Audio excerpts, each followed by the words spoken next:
The C programming language was created by Dennis Ritchie at AT&T Bell Laboratories in the early 1970s.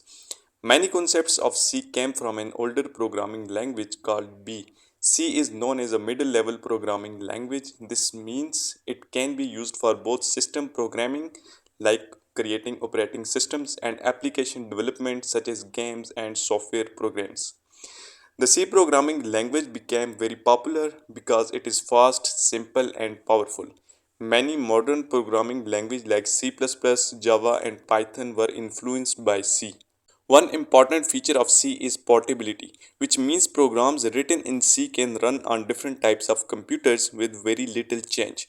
C is also known for giving programmers low level access to memory, which makes it very useful for system programming. C is a structured programming language. This means programs are written using functions and modules, which makes the code easier to manage and understand.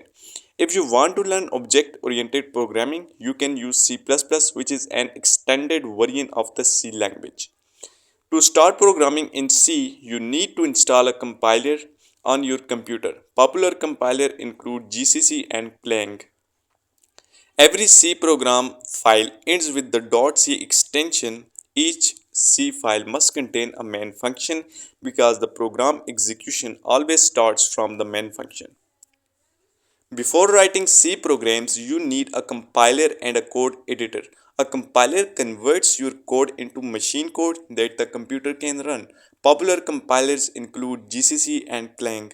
You can write your code in editors such as Visual Studio Code or Code Blocks. After writing the program, you compile it using the compiler and then run the executable file to see the output.